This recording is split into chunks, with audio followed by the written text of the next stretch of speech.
هو الله الذي لا إله إلا هو عالم الغيب والشهادة هو الرحمن الرحيم.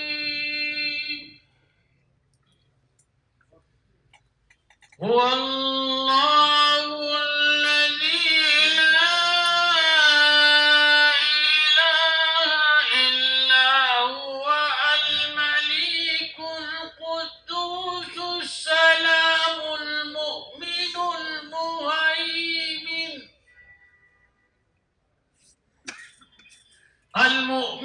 المهيمن العزيز الجبار المتكبر سبحان الله عما يشركون. هو الله الخالق البارئ المصور له الأسماء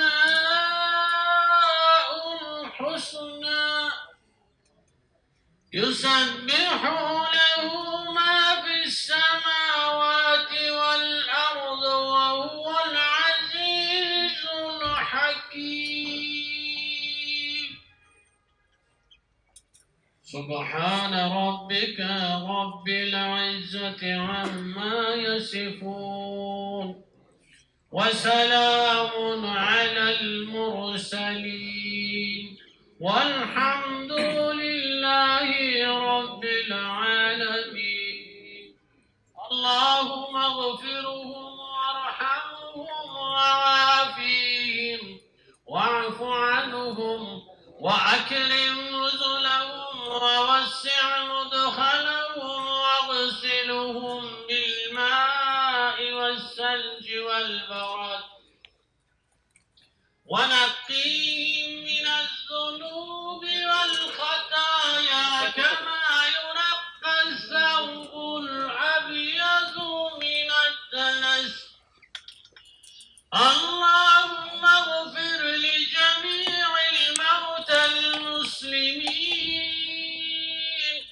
الذين شهدوا لك بالوحدانية ولنبيك بالرسالة وماتوا على ذلك برحمتك يا أرحم الراحمين.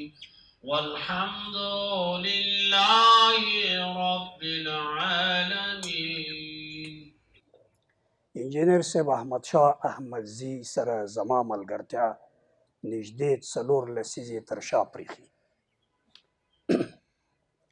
د لومړني ځل دپاره له هغه سره ما د سعودي عربستان د دمام په ایالت کې ولیدل. د دویم ځل دپاره د هغه سره زما لیدنه کتنه د هجرت په دیارو کې د صوابۍ په لوی کیمپ کې د برکي په کیمپ کې د یو ترخیل د جنازې د یو قومندان د جنازې په مراسمو کې وکتل او ورځ یې له ما سره تېره کړله. د دریم ځل دپاره د هغه لیدنه کتنه له خپل درانه او پتمن فامیل سره په جهانګیري کې زموږ په کور کې وه. پر علم او فرهنګ ادب او ثقافت مین شخصیت انجینر احمد شاه احمدزي د خپل ژوندانه په اوږدو کې د تاریخ رڼو صفحو ته داسې خاطرات وړاندې کړي دي چې دا ملت به هیڅکله هم هېرې نه کړي. یوازې زه به د خپل ځان په ارتباط دا ووایم چې د علم او د ادب په میدان کې زه د اسمان د یو ستوري په دود وځلولم. لږ تر لږه د علم او د ادب په میدان کې 50 آثار د همده په مټ چاپ شوي دي. رحمت الله تعالی علیه واللهم اغفره وارحمه ولا تعذبه. نو یو په مجموع کې زما د کتابونو او د آثارو شمیره 198 ته رسېدلې ده. یوازې 50 کتابونه چې لږ تر لږه 2000 2500 د هر کتاب نه چاپ شوي دي د 1,50,000 شاوخوا کې د همده په مټ چاپ شوي دي. له علم او فرهنګ سره د هغه بېکچه مینه دا یوه نه هېرېدونکې ده. تر ټولو درنه خاطره چې زما په ژوند کې اوږدې مراندې غځولې دي هغه د ده دغه اصطلاحات دي چې ما ته به ویلې وانډیواله ته راځه توکل په خدای. دا الفاظ به چې د هغه د خولې نه ما واورېدل ته الله تعالی باندې تاسې باور وکئ چې هیڅ داسې ستونزه او مشکل ما نه دی لیدلی چې هغه به زما په وړاندې تم شوی او زه به ورنه بوټ وتلی ونه اوسېږم. ته راځه تکیه په خدای وانډیواله ته راځه تکیه په خدای. دا د هغه وینا ده چې له ما سره د علم او د ادب په اوږدو کې تل ملګرتیا کړې ده.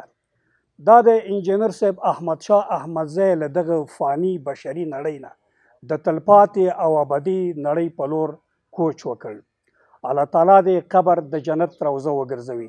قدرمنو دوستانو مشرانو، حقیقت او واقعیت دا دی چې مرګ یو داسې پدیده ده او یوه داسې قضیه ده چې دا حق ده او هیڅوک له موږ سره په مرګ کې اختلاف نه لري. حتی ملحدین، زنادقه او کمونستان هم مرګ مني. هیڅوک هم دا یو متفقون علیه قضیه ده چې په دې کې هیڅوک اختلاف نه کوي له موږ سره. او هر څوک هغه د عبدالرحمن بابا خبره وایي پیغمبر غوندې صاحب تر جهان تیر شو، پیغمبر غوندې صاحب تر جهان تیر شو، د چا یادو ما او تا غوندې سګان. هغه ستر شخصیت د اسلام عظیم قدرمن پیغمبر هم له دغې دنیا تللی. موږ او تاسو هم نه پاتې کیږو. مرګ حق دی او حق دا د یو مستقل او ځانګړي قدرت او ځواک نوم دی چې په کلي توګه حق دی. که څوک یې ومني حق دی او که څوک یې ونه مني بیا هم حق دی. د دې دپاره چې د حق کېدل تر دې قید او شرط پورې تړلي نه دي چې نړیوال دې هرو مرو ومني. د یو چا منل او نه منل د حق او د باطل د پرېکړې دپاره معیار او سټنډر نه دی. په دې معنا که حق څوک ومني نو حق به په خپل ځای کې حق پاتې شي او که څوک یې ونه مني نو حق نشي پاتې کېدلی. حاشا وکلا. خبره داسې نه ده. مصیبت، غم او درد لوړه او ژوره دا په حق باندې نه راځي، د حق په علمبردارانو باندې راځي. هغه څوک چې د حق د مورال د اوچتولو په خاطر د خپل سر په تلي کې ګرځي، لوړې او ژورې به ګالي، دغه غمونه او مصیبتونه به ورباندې راځي، خو د ناکامۍ څپېړه به هېڅکله هم پر مخ نه لګېږي. انجینر صاحب احمدشاه احمدزي زموږ په دغه وران او ویجاړه او خنجاړه ټولنه کې اوږده زمانه ژوند وکړ او د ژوند هره شیبه او لمحه له علم او دعوت، فرهنګ او ثقافت دعوت سره په تړاو کې تېره شوې ده. زه په دې باندې اقرار او اعتراف او اعلان کوم چې انجینر صاحب یو لوی دعوتګر و او پر علم او فرهنګ میل شخصیت و. الله تعالی دې د ده ټولې هغه هلې ځلې چې د اسلام د دعوت او اسلام ته د بلنې په برخه کې سر ته رسولي دي خپل دربار کې قبول کړي او الله تعالی دې جنت الفردوس ځای کړي. واخر دعوانا ان الحمد لله رب العالمين. كل نفس ذائقة الموت وإنما توفون أجوركم يوم القيامة فمن زحزح عن النار وادخل الجنة فقد فاز وما الحياة الدنيا إلا متاع الغرور. قدرمنو او محترم ورونو، السلام علیکم ورحمت الله تعالی وبرکاته. زه نصیر احمد نویدی د جمعیت اصلاح افغانستان د مرکزی شورا رئیس یم او دلته په دې خاطر راغلی یم چې د جمعیت اصلاح افغانستان د مشرتابه او د جمعیت اصلاح افغانستان د ټولو منصوبینو لخوا نه د محترم او مرحوم انجینر احمدشاه احمدزي صاحب د مړینې په مناسبت د هغوی د کورنۍ محترمو غړو ته تعزیت وړاندې کوم. همدارنګه د هغوی ټولو دوستانو عزیزانو هغه نسل ته تعزیت وړاندې کوم چې انجینر صاحب احمدشاه احمدزی او د هغه په شان نورو مجاهدینو او دعوتګرانو د هغوی په روزلو کې او د هغوی په تقدیمولو کې د دې ټولنې دپاره زحمتونه ګاللي دي او تکلیفونه ویستلي دي. عزیزانو د تقریر وخت خو نه دی چې زه اوږدې خبرې کوم، خو دومره ویلی شم چې انجینر صاحب احمدشاه احمدزی د پانتوني مبارزاتو نه راواخله، بیا د داود خان د مستبد دورې پورې او بیا د مهاجرت او جهاد تر دوران پورې او د هغې نه پس چې کوم امتحانات او مختلف دورونه په افغانستان باندې راغله یو د هغه کسانو نه و چې د ډیرو فتنو نه ځان وکولی شو وساتي او په هر دور او په هر زمانه کې هغې خپل مناسب موقف او خپل مناسب دریځ درلودو. په تیرو 20 کلونو کې چې طبعا د ډیرو فرصتونو نه هم ډکه دوره وه او د ډیرو توطئو او فتنو نه هم ډکه دوره وه، انجینر صاحب یقینا یو مثالي ژوند تیر کړ. هغې ډیر کوشش ونه کړو چې ځان ته تبارز ورکړي او په سیاسي صحنه کې یو شی مطرح شي یا کوم کار وکړي، لیکن دا کوشش کوو چې کوم کار چې د دې ولس د آینده دپاره او آینده نسلونو دپاره مفید او مثمر تمامیږي چې په هغې باندې کار وکړي. د انجینر صاحب احمد شاه احمدزي یو د خیري مجالاتو د کار نه هغه جمعیت اصلاح افغانستان وجود دی. زه دلته په دې باندې شاهدي ورکوم چې انجینر صاحب احمد شاه احمدزی د جمعیت اصلاح افغانستان په کار کې زموږ یو نږدې مشاور، خواخوږی او مربي پاتې شوی. هغې د هیڅ ډول مادي او معنوي امکاناتو د تقدیم نه د اسلامي دعوت د رغولو په لار کې او د ځوان نسل د تربیه په لار کې دریغ نه ده کړی. الله تعالی دې دا کوششونه د هغې نه قبول کړي. الله تعالی دې دا صدقه جاریه ورته وګرځوي. نن په دې مناسبت کې چې جناب استاد انجینر صاحب مرحوم زموږ نه رخصتیږي، جمعیت اصلاح افغانستان ټول رونه او خویندې ورباندې خفه دي، د زړه نه ورباندې جاړي او د زړه نه ورته دعا کوي. الله تعالی دې دا اوږد سفر ورته اسانه کړي.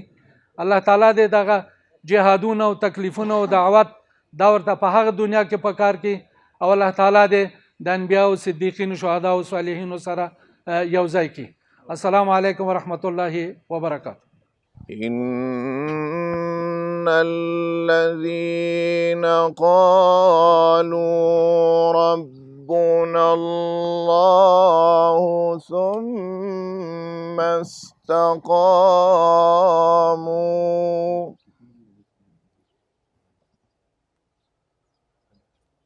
تتنزل عليهم الملائكة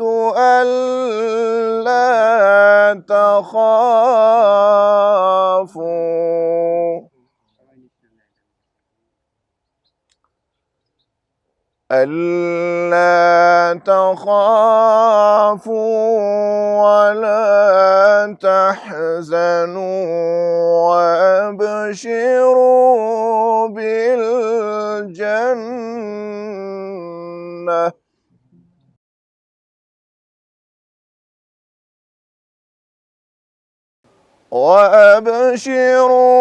بالجنة التي كنتم توعدون.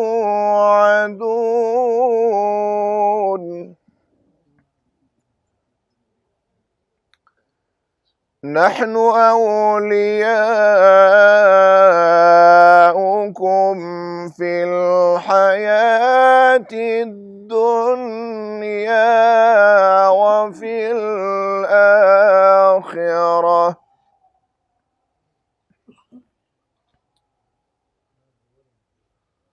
ولكم فيها ما تشتهي أنفسكم ولكم فيها ما تدعون.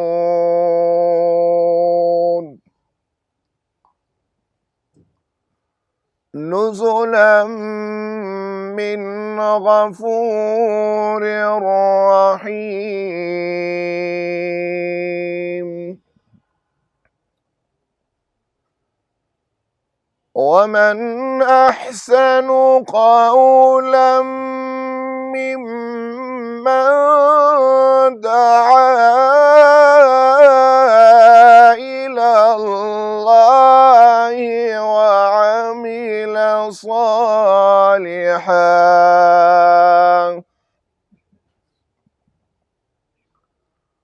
وعمل صالحا وقال إنني من المسلمين.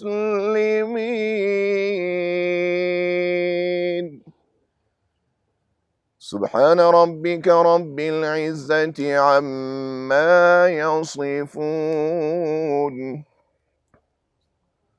وسلام على المرسلين والحمد لله رب العالمين. إله العالمين تدي آياتنا مباركة وپورا ثوابنا د انجینر صاحب مرحوم روح ته ورسه. یا اله العالمین د انجینر صاحب مرحوم روح ور باندې خوشاله وګرځي. پروردگار عالم مغفور او مرحوم وګرځي. یا الله دا سفر بے خوف او بے خطر وګرځي. اله العالمین انجینر صاحب مرحوم چې څومره جهادونه او هجرتونه او د حق دین په دعوت کې چې څومره زحمات او تکلیفونه تیر کړي دي، الله دا ته خپل دربار کې قبول او مقبول او منظور وګرځي. یا اله العالمین انجینر صاحب مرحوم باندې خپل رحمتونه را نازله کړي. الله د مقربین او بندگانو نه وګرځي. اله العالمین قبر ورته منور او مطهر وګرځي. قبر ورته د جنت د باغچونه یو باغچه وګرځي. قبر ورته په اندازه د مد بصر فراخه وګرځي. اله العالمین انجینر صاحب مرحوم باندې خپل رحمتونه را نازله کړي. الله د مقربین او بندگانو نه وګرځي. جنت الفردوس نصیب وګرځي. ډېر مرض او ډېر تکلیف یې تیر که. اله العالمین څومره مرضونه دردونه او تکلیفونه چې دنیا کې تیر کړي وي، د هغې ښایسته اجرونه او بدلې په قبر او په آخرت کې ورته ورکړي. اله العالمین ورثو ته چې دا کم غم درد او مصیبت رسېدلی، نعم البدل دنیا او په آخرت کې ورته نصیب کړي. ورثو ته الله دا غم په خوشحالۍ باندې بدل کړي. هغه خوشحالۍ کې الله ورته نورې خوشحالۍ پیدا کړي. مونږ ته که زندګي راکول غواړي، اله العالمین استقامت په دین راته نصیب کړي. مونږ کې که د چا وفات کول غواړي، الله د ایمان سره وفات کړي. الله تا ته پاک مخ د ایمان سره درولي، مختورن او بې ایمانه مه درولي. د قیامت په ورځ هم دا 13,000 مخلوق په مخ کې شرمنده او رسوا مه کړي. الله ستا دیدار او د سید الکائنات صلی الله علیه وسلم شفاعت مو نصیب وګرځي. اله العالمین دا کمرونه او دوستان چې د انجینر صاحب مرحوم جنازې ته قدمونه راخیستي وي، اله العالمین د راتلونکو هر قدم په تله د حسناتو کې حساب کړي.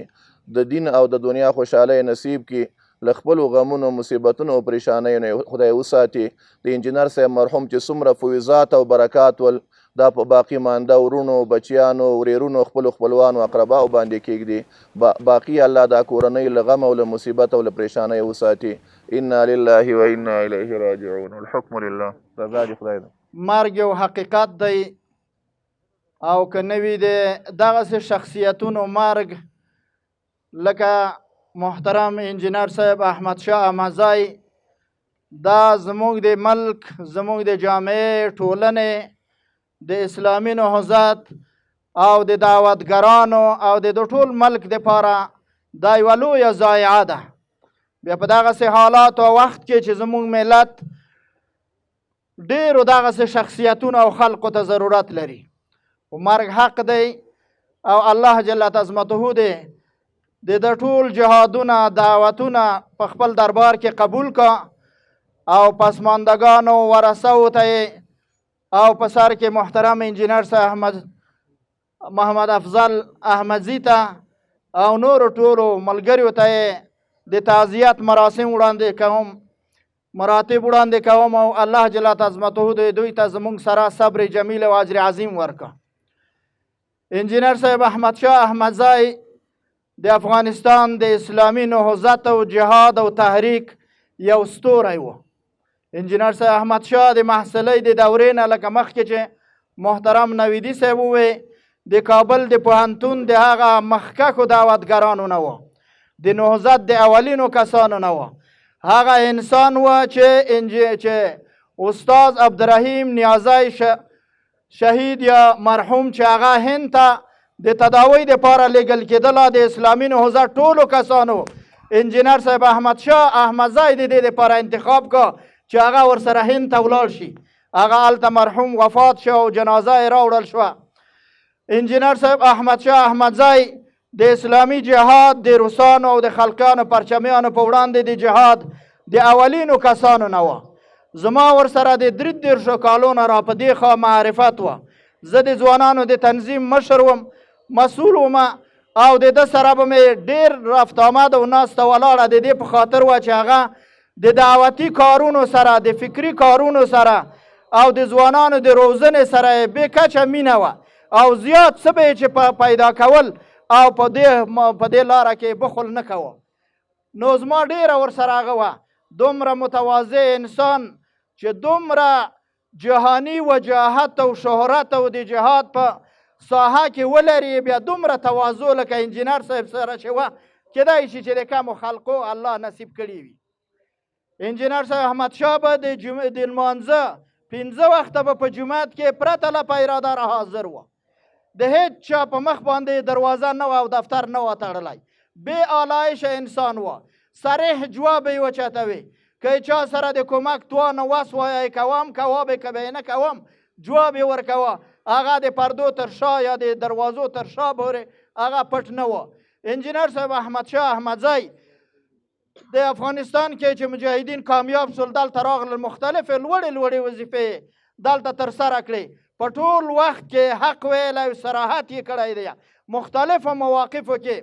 بیا وروسته چې افغانستان کې د امریکایان راغلل او ناټو راغله دلته، او په دې ځای کې انجینر صاحب احمدشاه د مشرانو په سلسله کې په کابل کې د اوسیدونکو په قطار کې اولین انسان و چې د امریکایانو هغه ته اشغال وي او د دې په ضد باندې مبارزه او مجاهده او دا خپله وظیفه بلله او مختلف کنفرانسونه، غونډې، جلسې او شوراګانې او نهادونه یې په دې رابطه باندې جوړول او مختلفې جلسې یې کولې. او بیا چې په افغانستان کې امریکایانو ته اډې ورکول کېدې، د انجینر صاحب احمدشاه او جمعیت اصلاح د علماو لویه شورا او لویه هغه راوغوښته او دې ناټو او امریکا ته دلته د اډو ورکول یې په صراحت سره وغندل او په صراحت سره د مخالفت وکړه. دا هغه ورځې وې. بل احمدشاه احمدزی هغه انسان و چې دلته په دې وطن کې په میډیا په سلسله کې یوازینی سړی و چې په جرأت سره یې اسامه ابن لادن ته شهید وویله. په هغه وخت کې دا خبره یوه دا د مرګ سره د سړي برابرې وي، دا د انسان د ختمېدلو سره برابرې خبرې وي. انجینر صاحب احمدشاه الله د دغه جرأت او دغه صراحت او دغه بې آلایشه چې د تنظیمونو ترمنځ کوم روش درلود، الله د ټولو اجرونه ورکړه. د جهاد او د هجرت په سلسله کې هلته هغه تقریبا یو متفقون علیه شخصیت و. باور وکړه چې هغه د موقت حکومت د رئیس په حیث باندې تعیین شوی و. ټولو تنظیمونو مشرانو او کشرانو په اتفاق سره هغه تاییدوه او د تایید یې کوه. الله جل عظمته دغسې شخصیتونه، دغه جهادونه، مبارزې چې کړي، الله دې د په خپل دربار کې ورته قبول یې کړه. یقینا د اسلامي نهضت دپاره دا یوه ضایعه ده. الله جل عظمته دې دغه تشه په دعوتګرانو، مبارزینو، مجاهدینو د اسلام سره په مینوالو ډکه وساتي. الله جل عظمته دې دته مغفرت وکړه، دغه سفر یې د الله اسانه کړه او دغه راغلي کسان دا ټول هغه ورونه دي چې هر یو تر بل نه ځان د انجینر صاحب خپل بولي، هر یو تر بل نه ځان یې هغه ډېر ملګری بولي. دغسې کسان به ډېر کم وي چې هغه د انجینر صاحب سره معرفت ونه لري او دا ټول خواخوږي دي او ټول به دعا ورته کوو، ټول به بښنه ورته کوو او الله جل عظمته ته به جرګه کوو چې الله دې ورته مغفرت وکړه. دغه سخت سفر دی الله ورته اسانه کړه. 43 کاله یا 50 کاله مبارزه کې انسان د ډېرې سهوې او خطاوې د انسان نه کیدای شي. الله دې ټول تقصیرونه ورته معاف کړه. الله دې د خپل رحم او کرم معامله ورسره وکړه.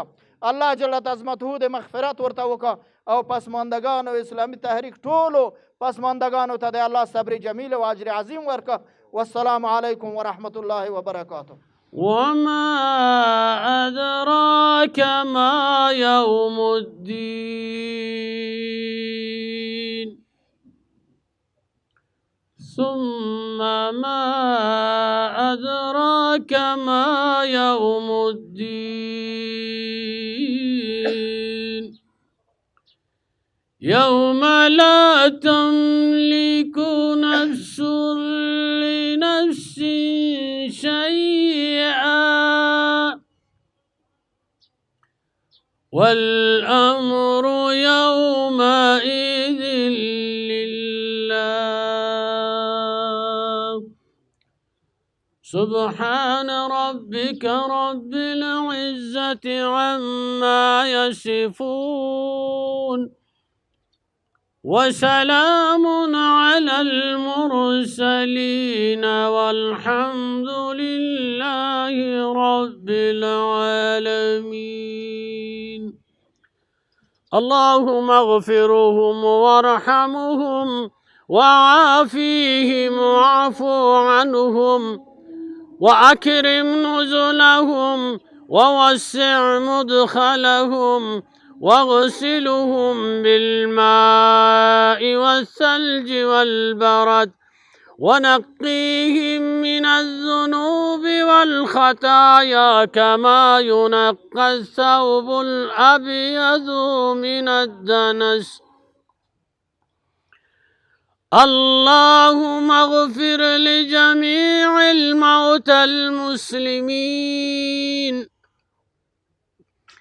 الذين شهدونك بالوحدانية ولنبيك بالرسالة وماتوا على ذلك برحمتك يا أرحم الراحمين.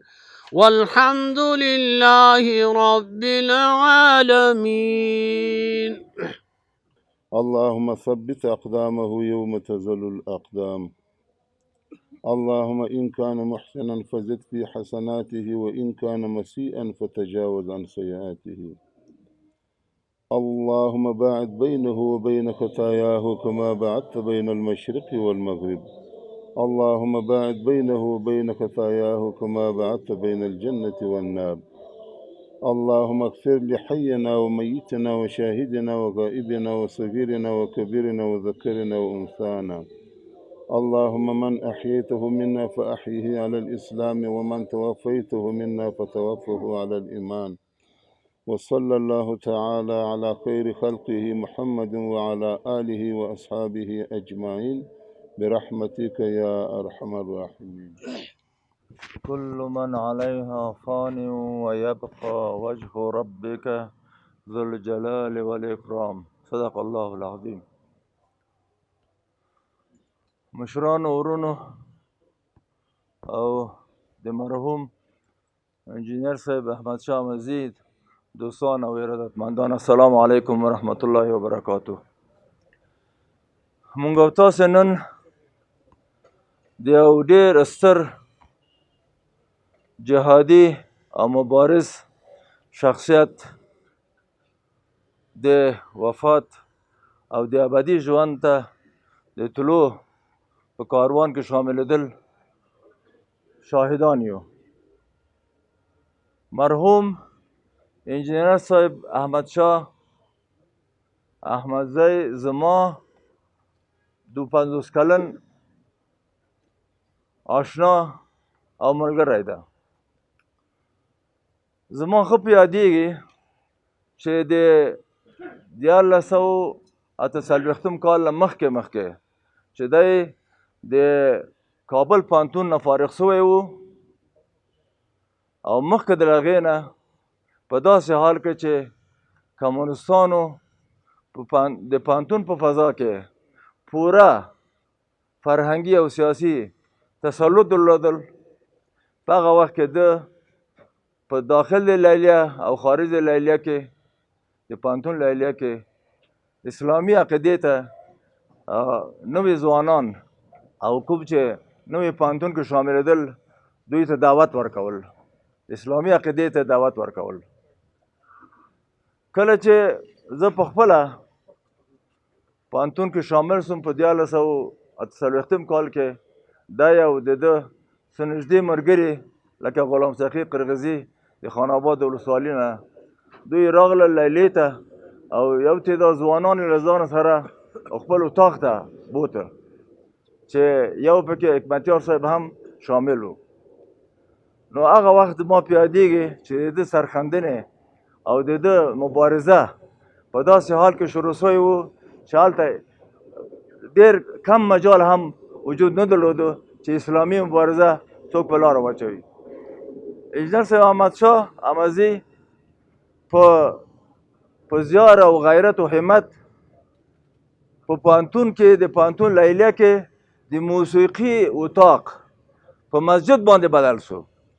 د موسیقي اتاق چې په دې باندې جنګونه وسو او کمونیستانو مقاومت کول چې دا سالون د مسجد دپاره استعمالېدی نه شي، خو ده یو 4-5 کسانو سره کوشش وکړ او همت یې وکړ چې دغه اتاق یې په مسجد باندې بدل کړ. زموږ ښه په یادېږي چې انجینر صاحب احمدشاه د هجرت او جهاد په دوران کې سره دې چې کولی سو د مستقل تنظیم کوشش وکړي او مستقل تنظیم جوړ کړي، خو دی هېڅکله دغه کوشش یې ونه کړه او د مجاهدینو اتفاق او اتحاد لپاره کوششونه او زیارونه ایستل. مرحوم انجینر صاحب احمدشاه لکه څنګه چې د ورور ورته اشاره وکړه داسې یو منلی څیره او متفقون علیه شخصیت و چې د اختلافاتو په منځ کې چې د سیاسي تنظیمونو په منځ کې وو، هغه وخت هم دی یو منلی سړی و او چېرته چې یو مهم مسؤلیت یا دنده مطرح و دې دپاره یوازینی کاندید د ټولو لخوا په اتفاق سره انجینر صاحب احمدشاه احمدزی و، ځکه چې دی کولی سو په ډېر تواضع او په ډېر توازن دا خپله دنده او وظیفه مخ په وړاندې بوځي. زه نن د یو دوست او مجاهد او ملګري په حیث ده ته د پاک الله نه د جنت فردوس غوښتنه کوم او دوستانو ته یې کورنۍ ته یې ټولو عزتمندانو ته د تسلط عرض لرم. الله دې جنتونه ور برخه کړي. من المؤمنین رجال صدقوا ما عاهدوا الله علیه فمنهم من قضى نحبه ومنهم من ينتظر وما بدلوا تبدیلا. درنو او محترمو علماء کرامو، مشرانو او د دې تعزیت مجلس ګډونوالو، السلام علیکم ورحمت الله وبرکاته. د ډېرو څه ویلو وخت نشته او مرحوم انجینر صاحب هم د خبرو انسان نه بلکې د عمل انسان و. زه د مشرقي ځوانانو او علما او استادانو په نمایندګۍ باندې صرف دومره ویل غواړم چې محترم انجینر صاحب د اسلامي حرکات یو عملي قدوه او نمونه قیادت و.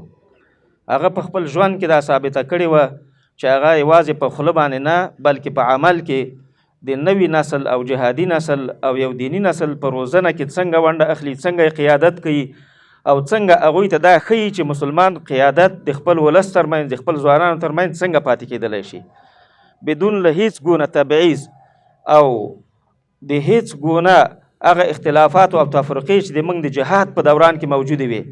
د ځوان نسل د روزلو کوشش کړی ده، هغوی سره مرسته کړې ده، هغوی راجمع کړي دي، علم ته تشویق کړي دي، اسلامي حرکت سره منسلک کړي دي او د دوی د جهودو او جاریه صدقې برکت د چې نن په افغانستان کې الحمدلله په ګوټ ګوټ کې د اسلامي حرکت ریښې غځېدلې دي او د هغه د مؤسسونو له جملې نه ده چې د دوی په خپل عملي قیادت سره یوازې بیا هم وایم په قول او فعل سره په قول سره نه بلکې په عملي قیادت سره ځوانان روزلي دي. د افغانستان ډیر زیات دینی تعلیم یافته قشر د محترم انجینر صاحب او مرحوم انجینر صاحب الله دې ورته جاریه صدقه کړي، د دوی د لاس نیالګي دي، دوی هغوی علم ته تشویق کړي دي او دوی دې لارې ته تشویق کړي دي چې په نتیجه کې په افغانستان کې دغه غوره بدلون او تحول چې موږ ګورو په دې کې دوی غټ لاس او لوی جهود مصرف کړي دي او غټ لاس په دې کې لري. الله جل جلاله دې ورنه قبول کړي. زمونږ نوي نسلونه د انجینر صاحب په قیادت باندې افتخار کوي. ډیر خلک مري خو متاسفانه چې دا جهادي ډلې او اسلامګرانو سترګې ټیټي او د هغه په هکله باندې څه ویلی نه شي. ولې مرحوم انجینر صاحب د اسلامي حرکت ته د اسلامي نهضت ته افتخار وربخلی ده او هغه افتخار همدا ده چې د په عملي توګه باندې په افغانستان کې په هر قسمه سختو او ظروف او شرایطو کې خپل موقف کې تغییر رانه وسته. له مسجد سره تړلی پاتې شو، له خپل ولس سره پاتې شو، د خپلو ځوانانو قیادت یې وکړه او د خپلو ځوانانو رهبري وکړله او په عمل کې ثابته کړه. الله جل جلاله دا ورنه قبول کړي، الله دې ورته دا سفر اسانه کړي، الله دې د آخرت ټولې خوشحالۍ او خوښۍ دې نصیب کړي، الله دې موږ او تاسې د دې دغه ټول نوی نسل چې دې تربیه کړی جاریه صدقه ورته وګرځوي. واخر دعوانا الحمدلله رب العالمین. إله واحد وإن لم ينتهوا عما يقولون ليمسن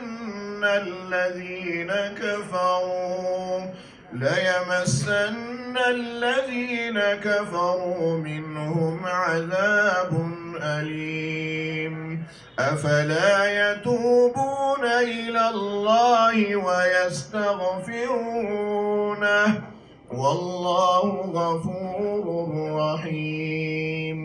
ما المسيح ابن مريم إلا رسول قد خلت من قبله الرسل وأمه صديقة كانا يأكلان الطعام.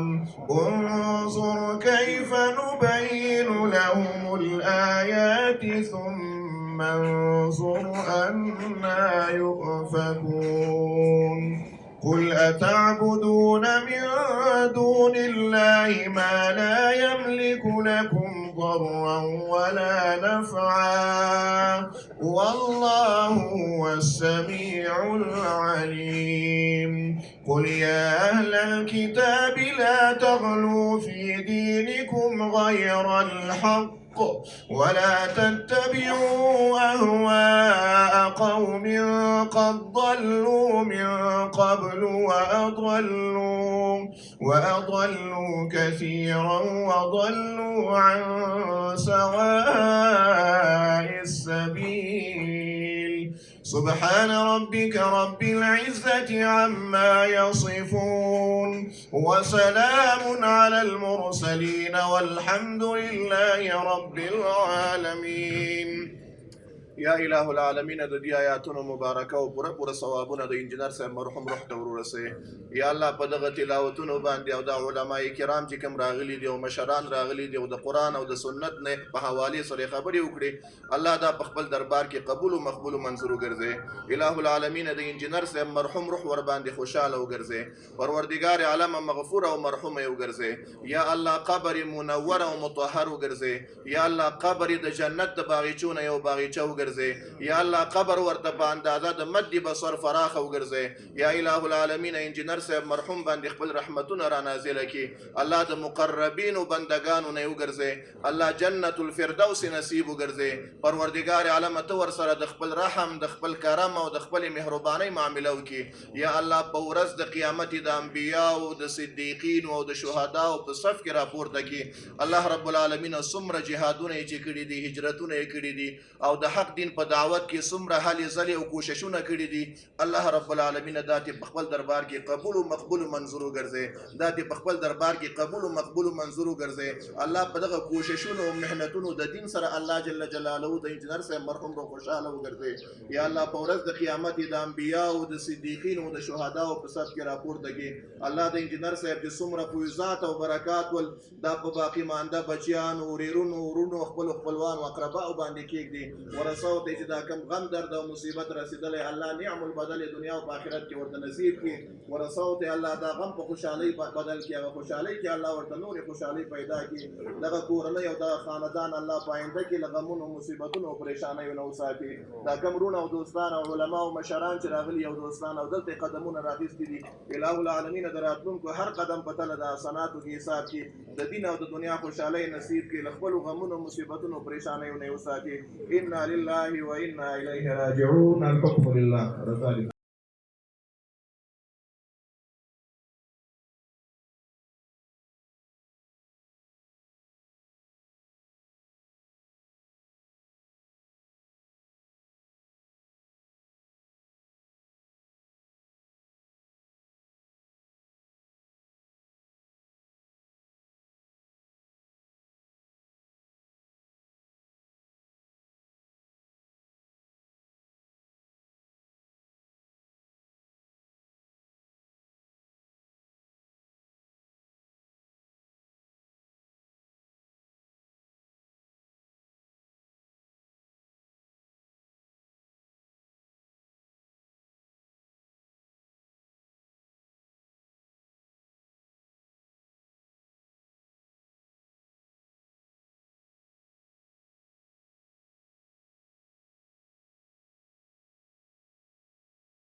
برادرای عزیز، انسان طبیعتا یک روزی که پیدا می شود روز برای از این رحلت و از این خاموشی هم انتظار داشته می باشد. یکی از شخصیت ها از حضرت ابن قیم جوزی رحمت الله علیه و به تعبیر دیگری از امام راغب اصفهانی رحمت الله علیه پرسان شده که معیار شخصیت یک انسان چیست؟ و طبیعی است که در ذهن ما شما گاه قوم و گاه علم و گاه پول و قدرت شاید بیاید که این معیار هاست، ولی او مبارکه عرض میکنه که معیار شخصیت یک انسان هدف عالی است. انجینر صاحب مرحوم از جمله شخصیت هایی بود که اهداف بی نهایت بلند که همانا اقامه حکومت خدا و نظام خدا در روی زمین بود، از جوانی تا و مرگش برای او آرمان تپید، زحمت کشید، دعوت کرد، مبارزه کرد. خداوند متعال اعمال صالحش را بپذیرد. جالب است که در خیر مردم افغانستان، در امن مردم افغانستان، در وحدت ملی مردم افغانستان، تا جایی که من خبر دارم نسبت به هر کسی دیگری مقدم بود. در جنگ‌های اخیری که در افغانستان و اشکال مختلف در دفاع از حریم مردم افغانستان و حریم دین مبارزه کرد. فراموش نمی کنم وقتی که دنیا همگی و یک تعداد انسانهای ضعیف الایمان تلاش میکردند که باید با امریکا معاهده امضا شود، این انسان بزرگ جمع از شخصیت ها که در حدود 1400 نفر از علما بود تانست جمع بکند و تحریم از این موافقت نامه را تا یک یادداشت بلند ملی ای را به امضا برساند. تکبیر! انسان عظیمی بود که برای صلح مردم افغانستان با تمام قوات تلاش کرد و مبارزه کرد و مجالس متعددی را برای از این هدف بلند داد. در تعبیر دین به عنوان یک دینی که حاکمیت از آن خدا هست برش تپید و مبارزه کرد. مهمترین قضیه دیگری که رابطه و تعلقش با خداوند متعال، وقتی که نماز میخواند خوشت میآمد که این انسان نماز میخواند، نسبت به هر کسی دیگری به جماعت پابندتر، و وقتی که نماز سلام داده میشد باز میبینی که با تمام سکون این در جای خود نشسته و اذکار خود را ادا میکرد. این دلیل برامو شخصیت بلندش است.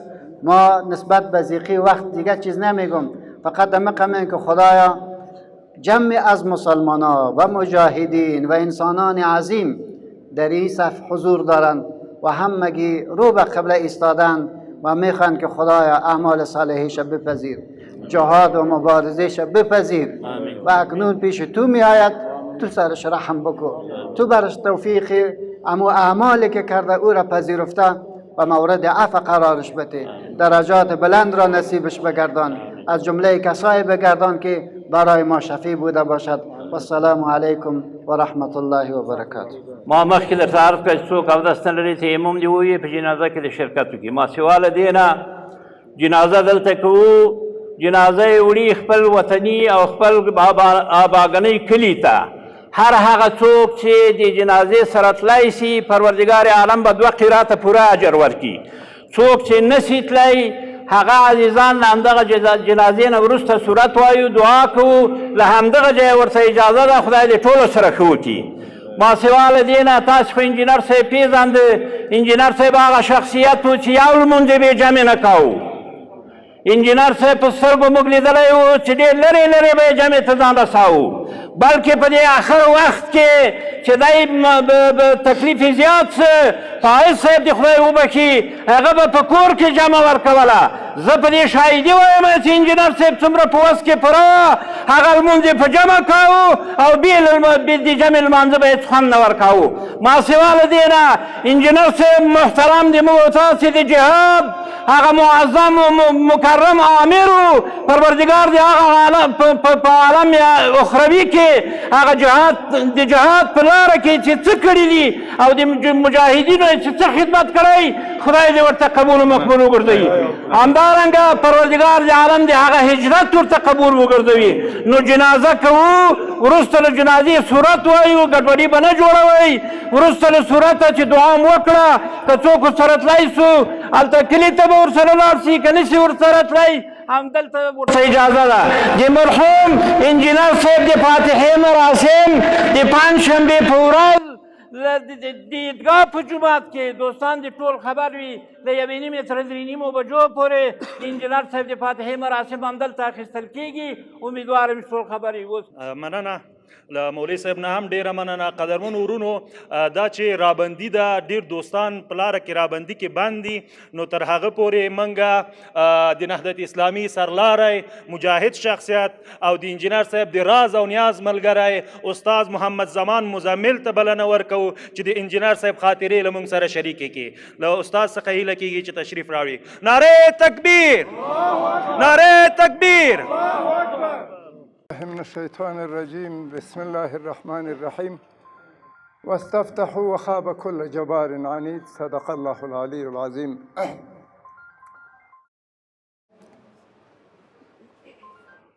50 کاله عمر د افغانستان خلکو او د خدای په نامه او د خدای په لاره کې هغه کړاوونه وګاړل چې د بل ملت د توان نه بیرون دي. په دې لویه مبارزه او مسابقه کې هغه خلک چې تواضع یې وکړه، پروردګار یې په یاد و، هغه کامیاب دي. موږ درته دعا کوو انجینر صاحب چې د 11 سن نه چې تا ته د همصنفیانو استادانو ملا ویلي، زه د نن د دنیا د آخر ورځې په سفر کې د انجینر په ځای د مولا نوم درته اخلم.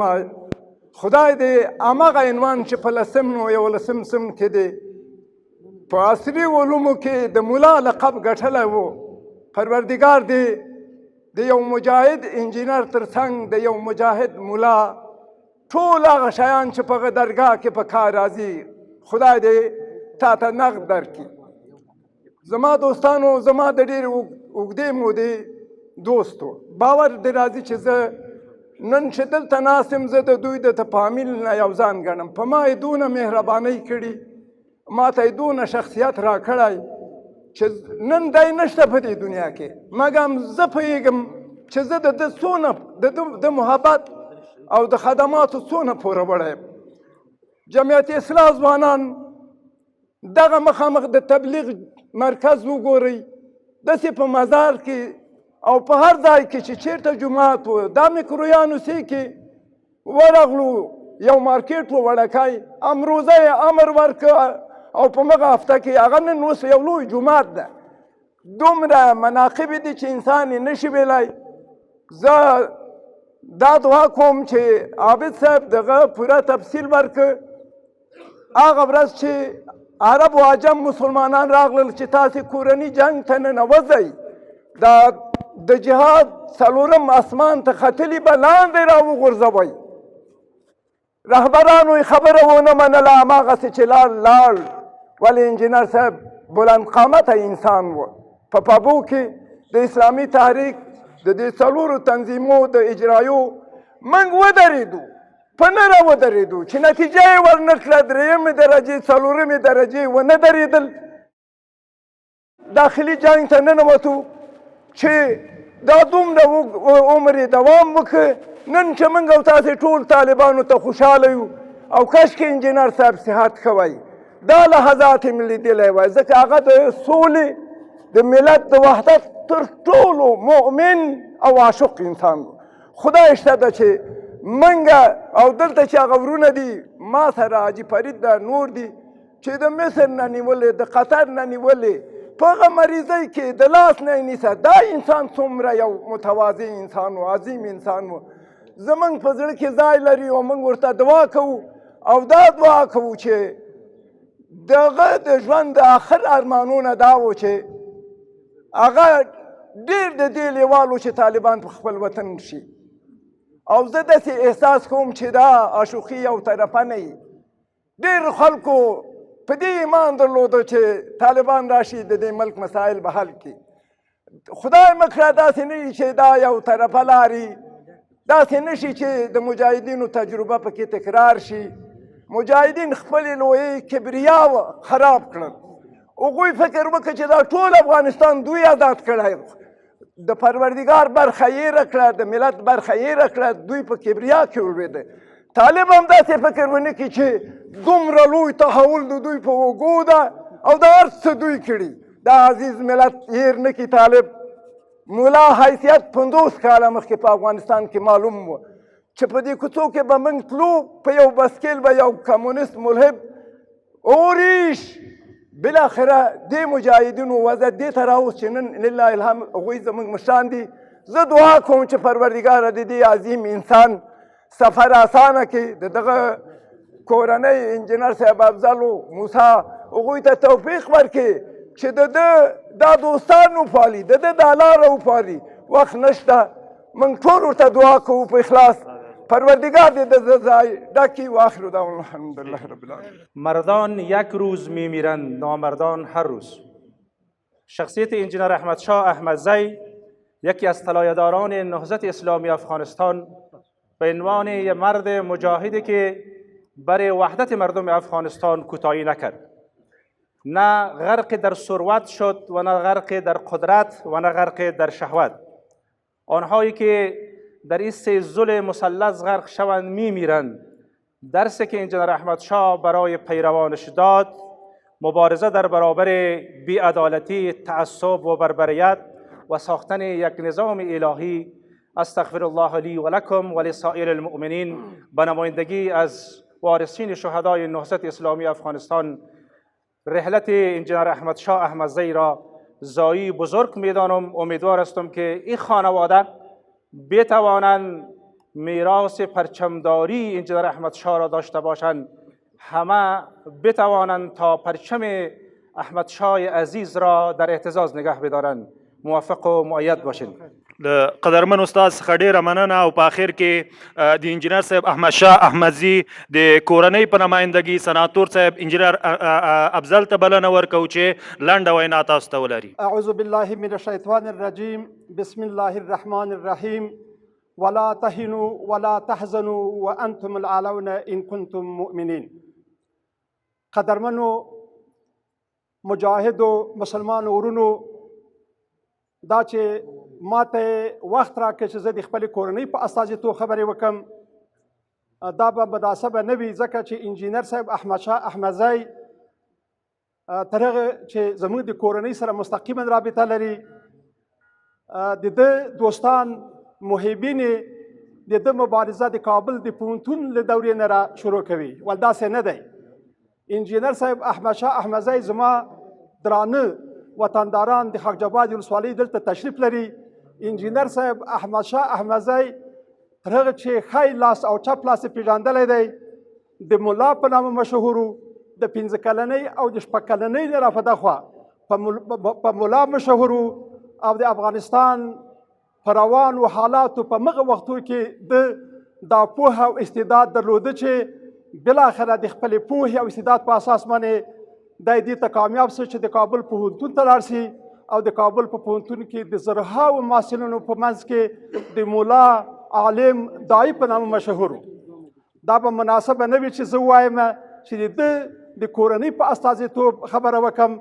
انجینر صاحب احمد شاه یوازې د یو کلي، د ولسوالۍ، د ولایت او د یو مملکت سړی نه و، بلکې زه چې نن په تعصب سره دا خبره کوم چې د افغانستان نه بهر د ټولو قارو څخه ماته پیغامونه راځي او د ټول اسلامي امت مشران، علما، دایان او مجاهدین، هغه څوک چې د خدای په لاره کې د دعوت په لاره کې روان دي، هغوی ماته د تسلیت پیغامونه رالیږي او دا تسلیت یوازې د ده کورنۍ ته نه بلکې د افغانستان د ټول اسلامي نهضت بچیانو ته چې ټول عمر یې په دعوت، مبارزه، جهاد او د افغانستان په ازادۍ کې تیر کړ، دوی ته ټولو ته د تسلیت او تعزیت مراتب وړاندې کوي. قدرمنو ورونو، په دغسې یو لنډ مختصر مجلس کې چې د جنازې مراسم دي د انجینر صاحب احمد شاه په هکله باندې به ډېره غیر مناسب وي چې 2-3 دقیقو کې خبرې وشي. خو زه په دې باندې باور لرم انجینر صاحب د دې په څانګ کې چې داعي و، د دې په څانګ کې چې ډېر تکړه مجاهد و، د دې په څانګ کې چې ډېر ستر خیریه کارونه یې سرته رسولي دي، دا به وختاً په وخت سره د ده په بیوګرافي باندې ورونه د ده د سنګر د ده د دعوت د لارې ملګري به په دې باندې لیکنې وکړي. انجینر صاحب د ټول لوړ ارمان یې دا و چې افغانستان آزاد سي، د صلیبیانو د لاسه آزاد سي، مسلمان مجاهد او زمونږ دغه درانده مجاهدین چې 20 کاله د صلیبیانو د یهودیانو په مقابل کې سنګرونه ګرم ساتلي وو، خپل سینې د دښمن په مقابل کې سپر کړی وې چې بالاخره الهي شکر نن داسې حالات کې افغانستان آزاد شو. متاسفانه چې انجینر صاحب افغانستان کې وجود نه درلوده، په خارج کې په شفاخانه کې و. اول ځل په کابل د پاتې سره د افغانستان مومن او مجاهد ملت د دې لوړې او شاندارې پیروزۍ مبارکي وویله او دا مبارکي موږ د اسلامي امارات مشرانو ته ورسوله. زه نه غواړم چې په دغسې ځکه چې دلته ورونه ډېر وخت له لږو ژې څخه راغلي دي، د نورو ولایاتو څخه راغلي دي، ډېر ستومانه دي چې زه خبرې اوږدې کړم. د تاسې له هر یوه نه بېلابېل مننه کوم، تشکر کوم د کورنۍ په استازیتوب باندې. مګر بیا هم تکرارا وایم چې انجینر صاحب احمدشاه د اسلامي نهضت یو داسې ستر لارښود او سالار و چې په هیڅ صورت سره موږ د خپلې کورنۍ پرې نه منسوبوو. دا د افغانستان په سطح او د اسلامي امت په سطح باندې یو شخصیت و او خدای تعالی دې دی غریق رحمت کړي، خدای تعالی دې جنتونه ورته نصیب کړي. د دې په څنګ کې چون تقریبا 43 کاله مباشر په سنګرو کې د جهاد دعوت په مالي او غیر مالي مسایلو کې د افغانستان د خلکو سره شریک وو. نه باید چې څوک ترې خفه سوي نه وي په دې ژوند کې، څوک تر ناراضه سوي نه وي. زه د کورنۍ په استازیتوب د ټولو هر یو نه بېلابېل نه دته د عفوې وړاندیز کوم او د دعا وړاندیز کوم چې انجینر صاحب ته دعا وکړئ او که چېرې دله څوک ازار شوي وي ورته عفوه وکړئ او ویې بخښئ. د تاسې د راتګ نه یو جهان مننه، تشکر، یو جهان مننه. الله اکبر.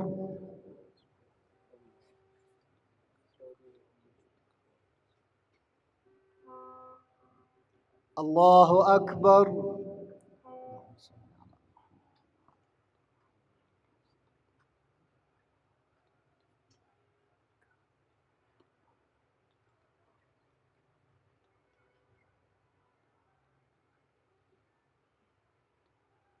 الله أكبر.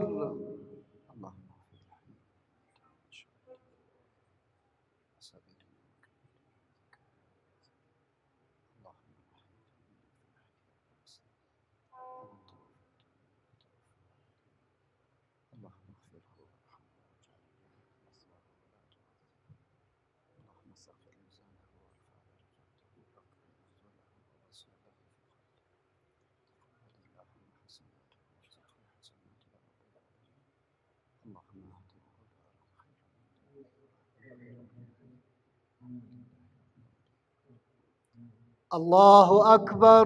السلام عليكم ورحمة الله. السلام عليكم ورحمة الله. بسم الله الرحمن الرحيم. يسألونك عن الأنفال قل الأنفال لله والرسول فاتقوا الله وأصلحوا ذات بينكم وأطيعوا الله ورسوله إن كنتم مؤمنين.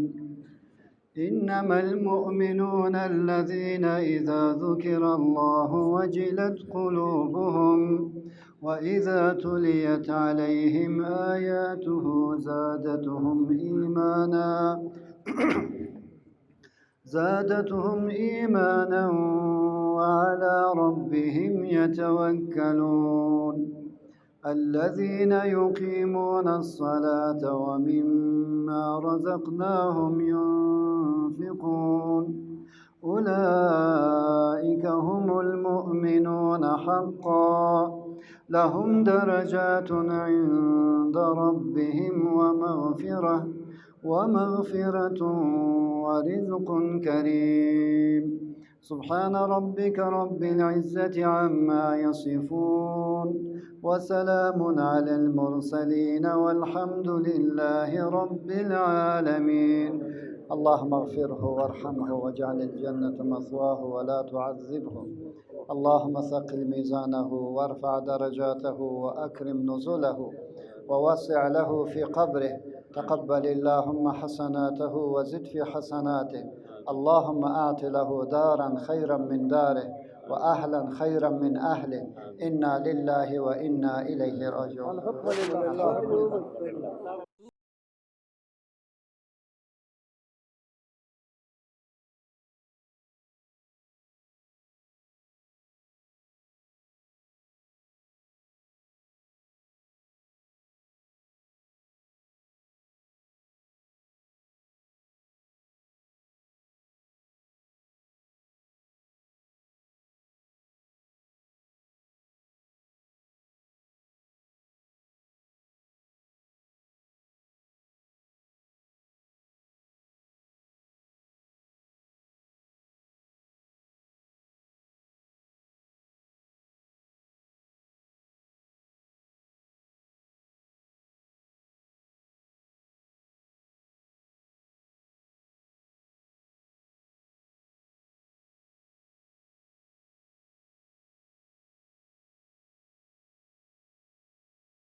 بسم الله الرحمن الرحیم.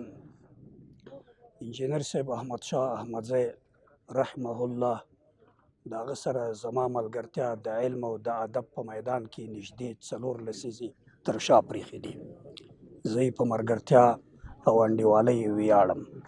پرته له شک او تردد څخه انجینر صاحب احمد شاه رحمه الله پر علم او فرهنګ مین سړی و.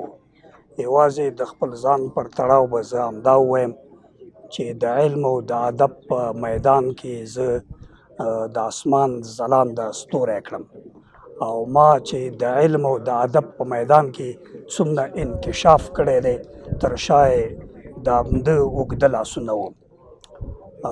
یوازې تقریبا 50 آثار زما د همده پر مټ چاپ شوي دي. د لومړني ځل دپاره له هغه سره زما لیدنه کتنه د هجرت په دیارو کې د ثوابۍ په کیمپ کې وشوه، او ما ته یې ویلې چې استاد شایق ستاسې غوندې بیدارو او ویښو ځوانانو ته زه اړتیا لرم. هماغه و چې د هغه سره زما لیدنه کتنه په تسلسل سره وشوله، او بیا یو داسې وخت و چې د هغه سره زما د دویم ځل دپاره لیدنه کتنه د سعودي عربستان د دمام په سیمه کې وشوله، او هلته ما ته د علم او د میدان د علم او د ادب په ډګر کې لاسونه اوږده کړل، او ما ته یې ویلې چې زه ستا تر شا ولاړ یم او راځه هملته خپل هیواد ته راستون شه او هلته د علم او د ادب په میدان کې کار وکړه.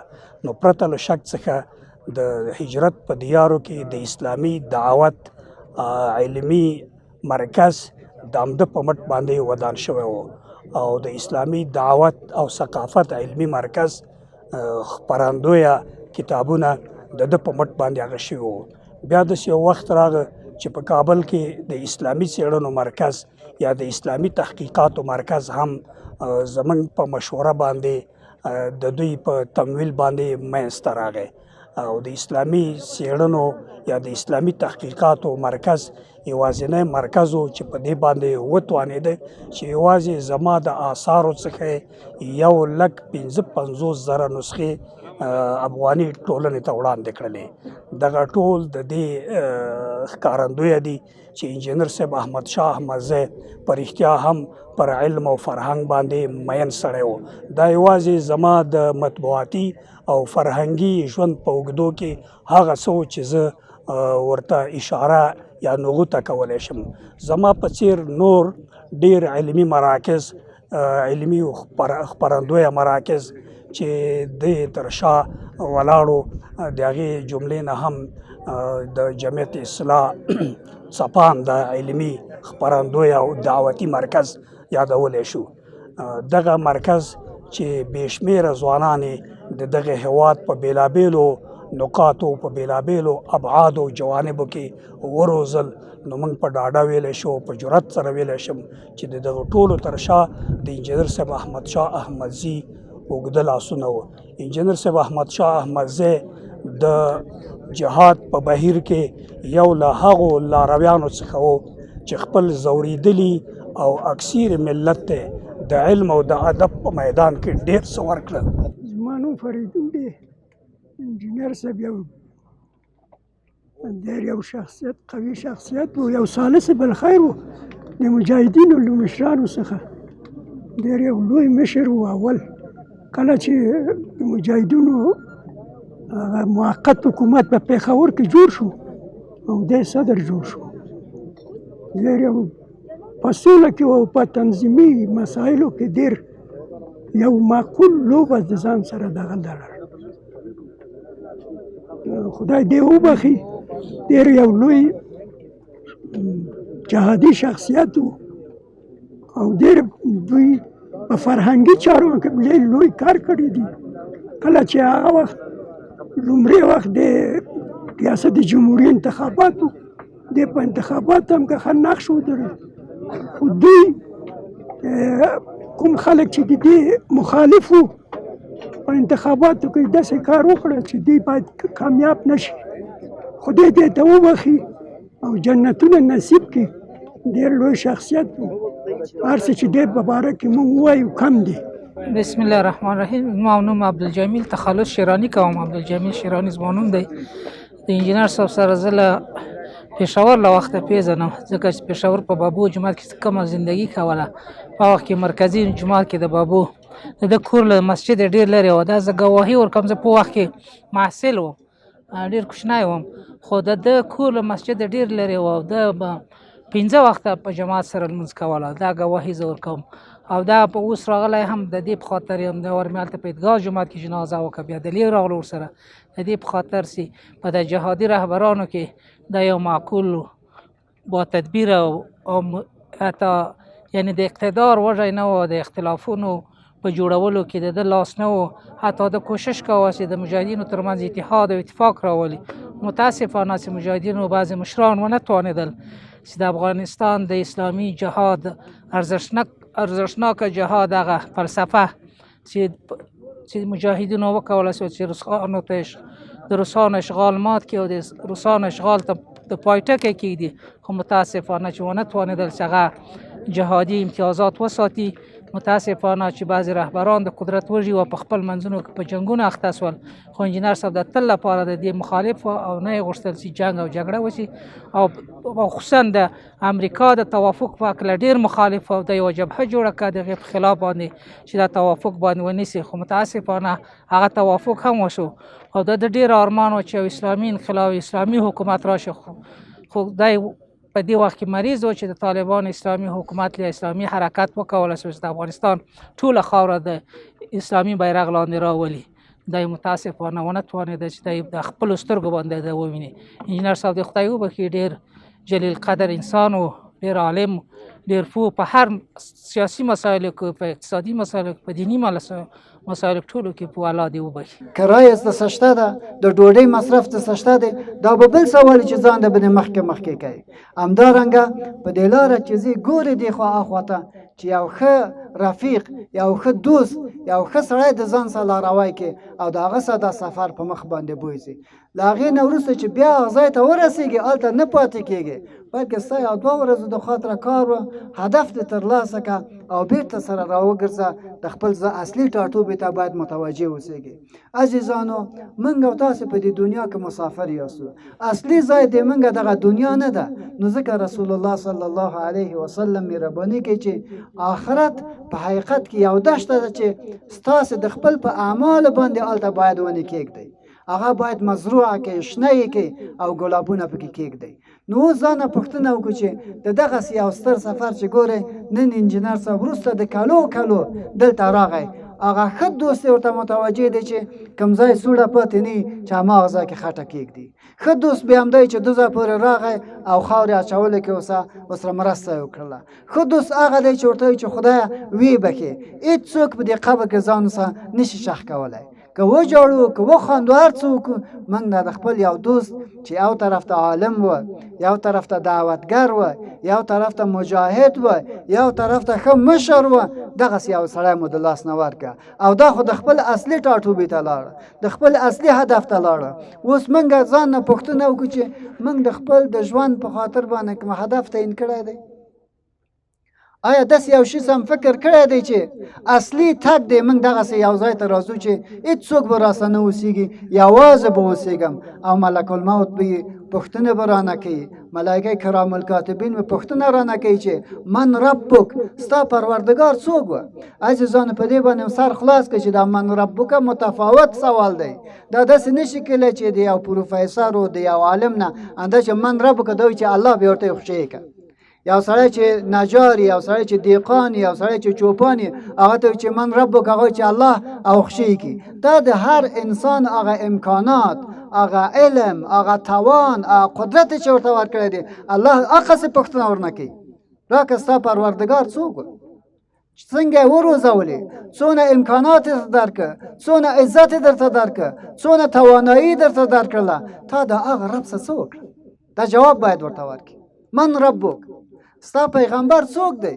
هغه پیژنې، د هغه په سنتو د عمل وکړه، د هغه په دین په نشر کې د کار وکړه. دغه سوالونه اصلي سوالونه دي. زه په دې باندې یقین لرم عزیزانو چې انجینر صاحب انشاءالله د دې سوالو د خاطره به ښه جواب وکړي.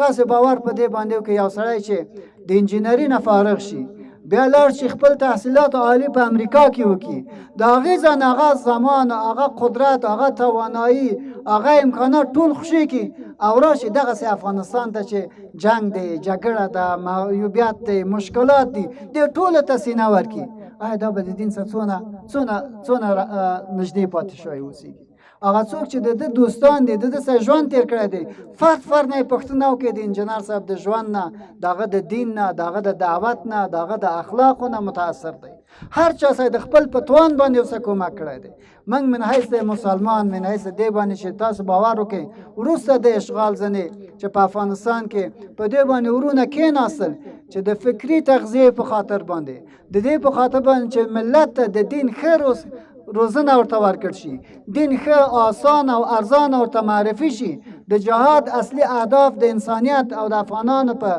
په ژوند کې ښه تمثیل شي څه کار باید وکړو کله چې جمعیت اسلام په دې باندې تأسیس شوله کار یې وکړ انجینر صاحب مالي کومک کړی دی انجینر صاحب ځای ورته ورکړی دی موږ مرهون یاستو د هغه د کومکو ځینې چې دغه دونه کاروان روان شه لله الحمد والمنه دغسې د یو مؤمن مجاهد او دغسې د یو انسان چې هغه مستقیما په دې کې لاس درلودی او کومک یې کوه مساعدت یې کوه نصرت یې کوه تایید یې کوه الله دې ورته وروبخي رب العالمین دې ټولو ته د دې خیر ورکړي چې د دغسې یو لاروي سره دغه ځای پورې راغلل نو زه تاسو چې دغه ځای کې راغلي یاستو چون ماسپښین مو ناوخته کېږي آخري خبره دا کوم چې عزیزانو منګ او تاسې هم سو یو وخت کې به په منګ باندې هم دغسې خاورې اچول کېږي ځان نه پوښتنه وکړئ چې د هر چا آواز د مرګ چې د غوږو ته راغی هماغه وخت کې ته قاضي یې فورا فیصله کې دا وایي چې خدای انا لله و انا الیه راجعون د زړه د کومې د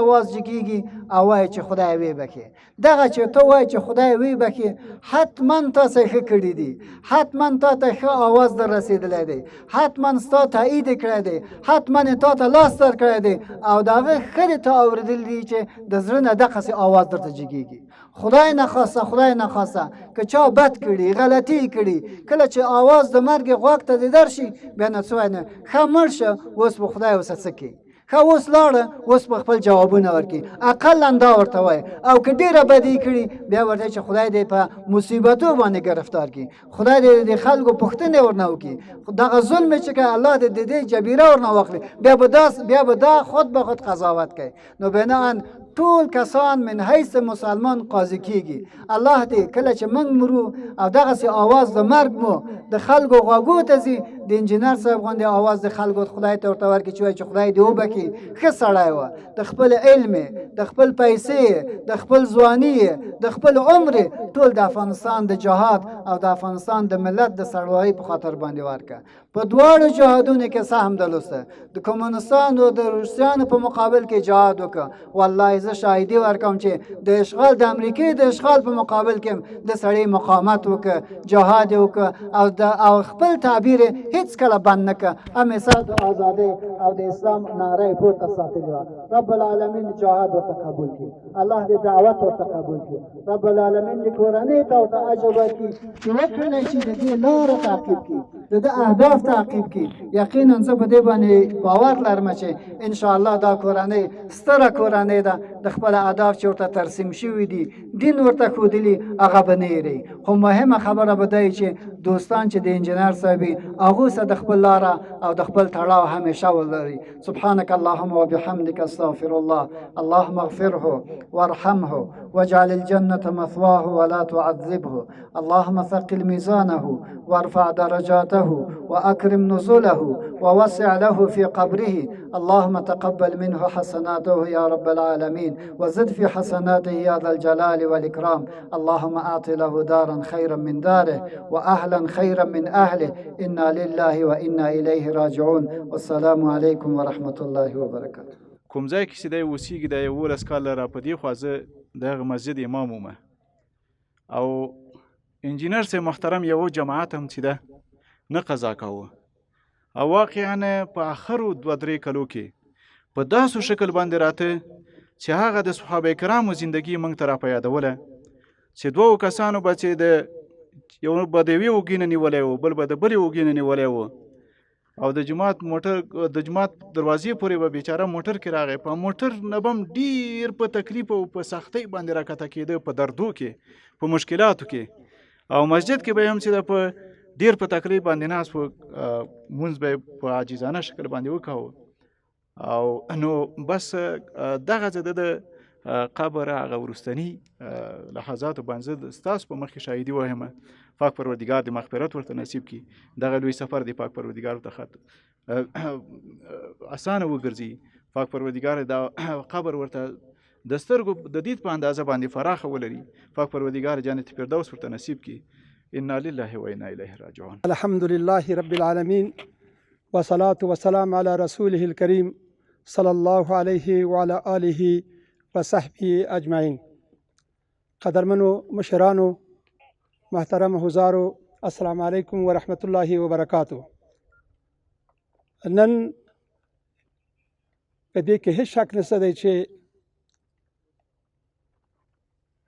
د افغانستان په سطح د خاک جبار د ولسوالۍ ولسونو یو داسې شخصیت د لاسه ورکړی دی چې په کلونو او په قرنونو به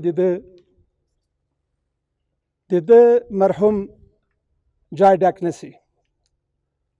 مرحوم انجینر صاحب احمد شاه احمدزی نن نه 50 کاله پخوا موږ ماشومانو چې د دې جامع جومات کې ولسونو ته د اختر په لمانځه ودرېده او د کمونیزم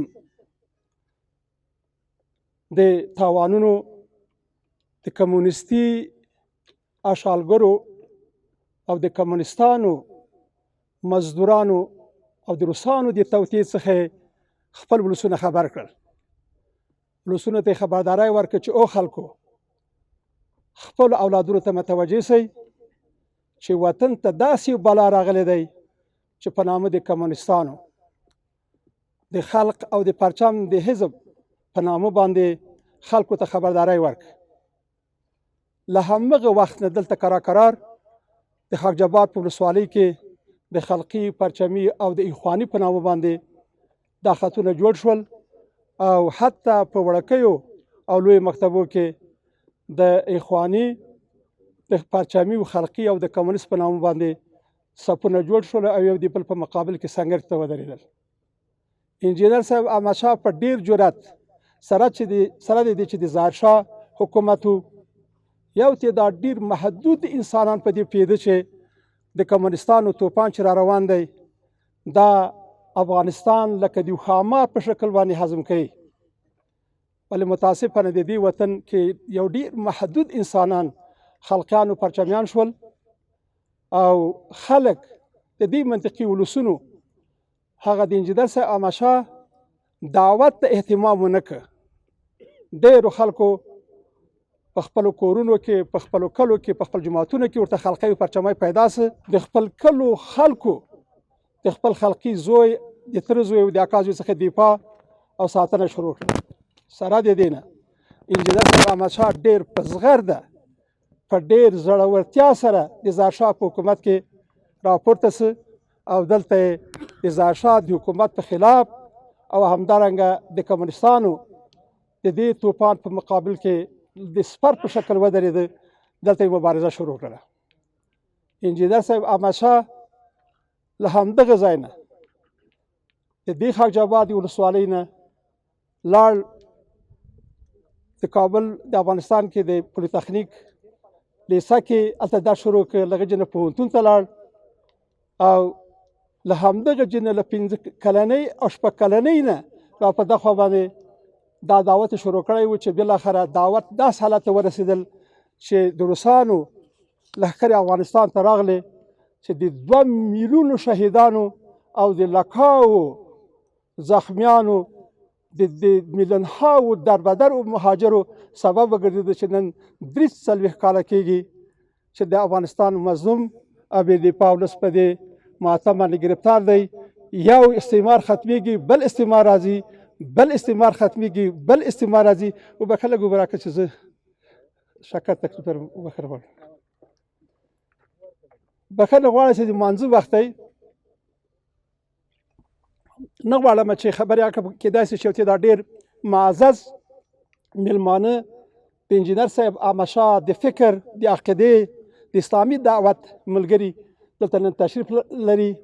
بعضې مسایل به کیدای شي چې ورته معلوم نه وي، نو مناسب یې نمه چې داسې لنډ په 15 دقیقو کې بعضې شیانو ته وضاحت ورکړم.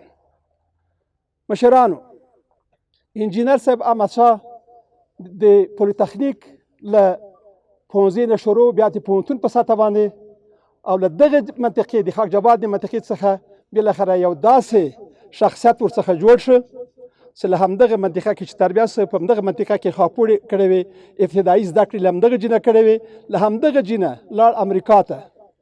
له ده سره چې د دین، د اسلام او د اسلامي امت په هکله باندې کوم درد د سره موجود و، په امریکا کې هغه پوهنتون کې چې د درس ویلې د ټولې اسلامي نړۍ د محصلینو د اتحادیې غړی سه او د دنیا د 5 قارو له مسلمانانو سره رابطه ونیوله. دی لا په امریکا کې و چې دلته د داود خان کوداتا مابین ته راغله. له هغه وخت نه د ټول اسلامي امت د داسې مشرانو سره چې په ټول په هر هیواد کې د ګوتو په شمار علما، دانشمندان، داسې خلک دي چې هر یو د صلحاو کتابونو مؤلفین دي.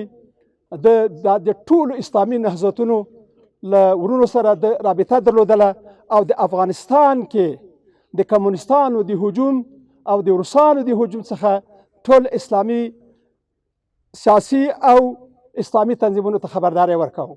له هغه جینه راغی په سعودي عربستان ته. خوشبختانه چې زه په همغه وختو کې چې انجینر صاحب احمدشاه سعودي ته راغی، زه هم له افغانستان څخه دعوت کړم په همغه پوهنتون کې چې دی استاد و، زه پکې شاګرد سو. انجینر صاحب احمدشاه سره د دې نه چې استاد و، د پوهنتون د ملک فیصل کې یو داسې دعوت شروع کړ چې د سعودي عربستان محصلین به دغسې لکه د مچانو عفوا د شاتو د مچیو په شکل باندې به دا شاوخوا د مسلمانان د ده شاوخوا راتاو او هغه خطرات چې د غربي استعمارګرانو او د شرقي استعمارګرانو پاکلمان اسلامي امت ته متوجه ول، هغوی به ته خبرداری ورکاوه او شاوخوا ته ډېر غښتلي ځوانان د سعودي عربستان د ځان راتاو کړي ول.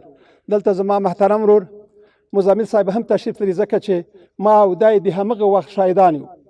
انجینر صاحب احمدشاه به هره ورځ باندې چې کله به له پوهنتون څخه د درس به فارغ سه، په افغاني کارګرو به ګرځېده هغه مبارک بندیان چې د دې وطن د نجات دپاره په دې وطن کې د اسلام د دفاع په خاطر باندې د داود خان په بندیخانو کې پراته ول. د هر یو افغانو محصلو د هر چا نه به یو څو فیصده پیسې اخیستې او دا به په ډېرې سختۍ سره د هغو مسلمانانو ته رالېږلې چې د داود خان په بندیخانو کې هغه شو بندیان ول او د ازادۍ لپاره دروازو ته سترګې په لاره و چې له کومې خوا به رحم ورباندې راځي چې د داود خان له بندیخانو نه دا مظلومان آزاد شي. عزیزانو، د وخت په تېرېدو سره زه ورسره وم چې وم د ثور کوداتا منځته راغله. یو وخت مې لیده چې ما ته لیلې ته راغی چې سونډې ټولې وتلې وې.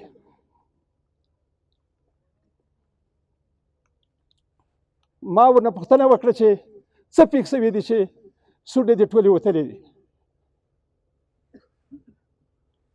ده ما ته وویل چې ته خبر نه یې چې کمونستان کامیاب شو، زمونږ وطن ښایسته افغانستان د روسانو خولې ته غورځېده، افغانستان به هم دوهم تاجکستان و ازبکستان او ترکمنستان به ترې جوړ شي. همدغه و چې له همغې ورځې نه شروع وکړله. دلته زما هغه ورونه چې په هغه وخت کې سعودي عربستان کې وو، د جهاد رهبران کرار سعودي عربستان ته سرازیر شول. یو وخت داسې وخت راورسېده چې د جهاد په صفونو کې اختلافات پیدا شول.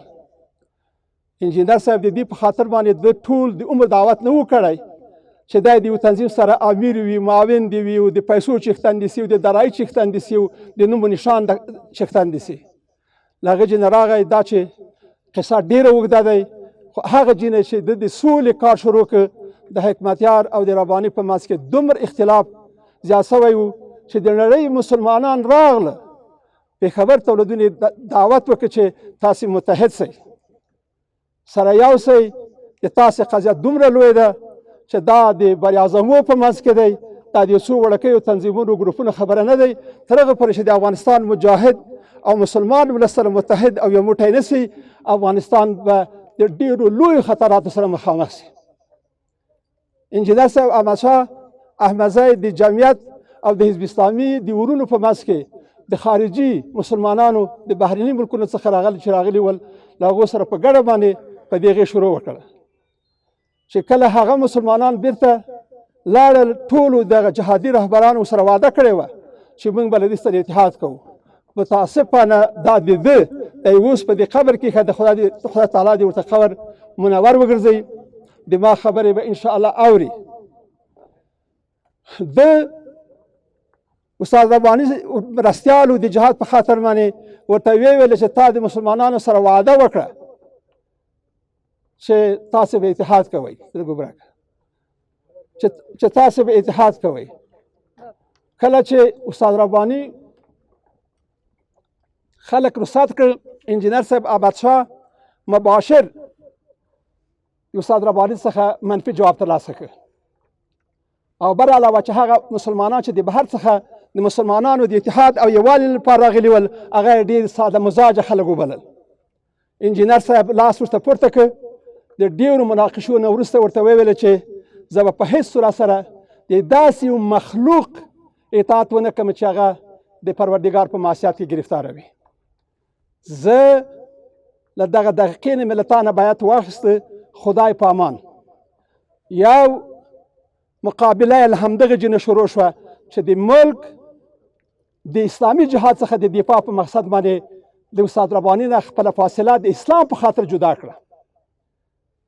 وروسته له هغه نه ورونو په هر اتحاد راوستلو کې په 7 تنظیمونو کې داسې رول بازي که، داسې د سولې کار یې کاوه، داسې په اخلاص سره یې جهاد کاوه چې بالاخره د 7 تنظیمونو مشران په ګډه باندې توافق وکړ او د عبوري حکومت رئیس وټاکه. په ټولو 3-4 میلیونو مهاجرو کې دی ثابت شوی و چې دی د یو ډېر کلک عزم ارادې څښتن دی، یو اسلامي دعوتګر دی، رښتینی مجاهد دی. نو په همدې خاطر باندې د عبوري حکومت رئیس وټاکل. هماغه چې وروسته له دې نه مشکلات دې مرحلې ته ورسېدل چې د نجیب حکومت د چپه کېدو حالت ته ورسېدل.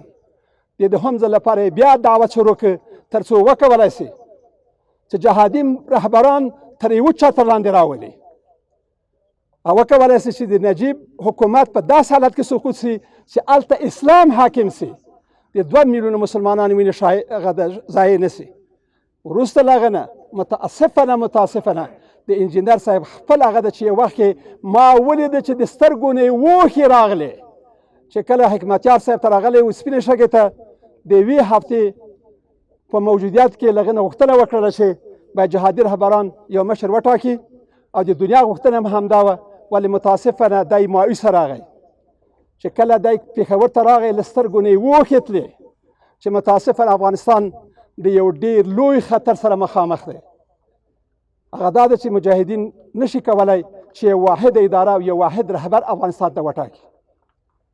وروسته له دې نه متاسفانه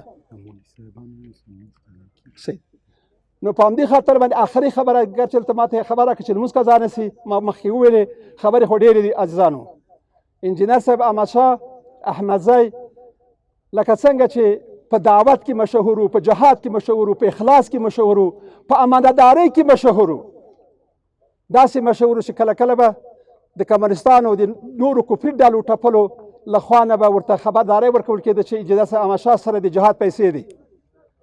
دی مبارک راغی د استاد صاحب سره کېناسته، استاد صاحب ته وویلې کېدای شي چې استاد صاحب زما خبرې یو وخت کې د دغه میکروفون لارې واوري چې استاده دا د جهاد پیسې دي، دې دپاره باید مناسبه د اسلامي امت د مصلحت په خاطر باندې یوه نقشه ورته جوړه شي چې په هغه لاره کې مصرف شي. دغه پیسې له ما سره دي، دا څنګه چې کوې ته امیر یې، ته پوسه او اختیار دی. بالاخره قلم یې راواخیسته، هغه یو څه په دې نیت انجینر صاحب احمدشاه ته ورکړه چې ته یو داعي یې، یو مجاهد یې، موږ په دې باور لرو چې د جهاد د پیسو څخه ته د ځان په نفع استفاده نه کوې، ته د دعوت په لاره کې د دغه نه استفاده کوه. یو څو هغه د اقتصادي پروژې په لاس کې ورکړه، یو څو تعمیرونه چې هغه تر اوسه پورې هم موجود دي او نه دي خرڅې کړي چې د دې وطن یې وباسي او خپل ژوند لکه څنګه چې دا اوس اورول کېږي چې همغه مسلمانان چې د جهاد نوم ورپورې د په سلهاوو میلیونه ډالره یو ځای په بل ځای کې را پیدا کېږي او دوی ورباندې متاسفانه خپله هغه عیش په میل کې ولې انجینر صاحب له هغو خلکو څخه نه و. خبرې ډېرې دي عزیزانو. بله موضوع دا ده چې د استاد صاحب سره اختلاف فقط په همدغه باندې و چې د کرزي او د غني د حکومت سره فاصله واخلي. دلته وطن صلیبیانو نیولی دی، یهودیانو نیولی دی، دلته کفر مسلط دی. تاسو مجاهدینو سره مناسب نه دی چې داسې د کفري نظام په شا کې ودرېږئ، د طالبانو ورونو سره په څنګ کې ودرېږئ. دا خپل جهاد تر یوم قیامته پورې به دوام لري، تر هغه پورې چې ژوندي یې وساتئ. د دغه جهاد له همدغه نن ورځې چې نن داسې چې ته لاړه چې هېڅ چا د ژوند اوږدولی نه شوی، چې وخت یې راغی پروردګار خدای روح واخیست. داسې چې ته لاړه چې هېڅ څوک ورڅخه دفاع نشي کولی، حتی د اسرائیل له عذابو او له سوال جواب نشي خلاصولی. نن دی همدغسې خبرې سره مواجه دی.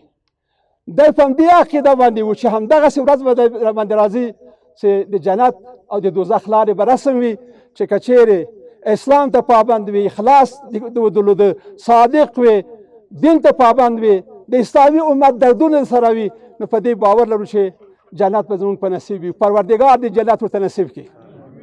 زه په دې باور لرم چې که زه په داخل ماته له خارجو داخل نه د سلهاوو خارجي مسلمانانو د تسلیت مراتب راته را رسېدلي دي.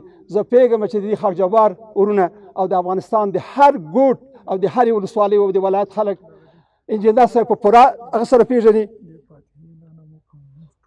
نو په همدې خاطر باندې دا چې مقرر راته خبره کوي، نو زمونږ غوښتنه دا دی عزیزانو چې له تاسې د ولسونو د مشرانو نه مې غوښتنه دا ده چې انجینر صاحب ته بښنه وکړئ.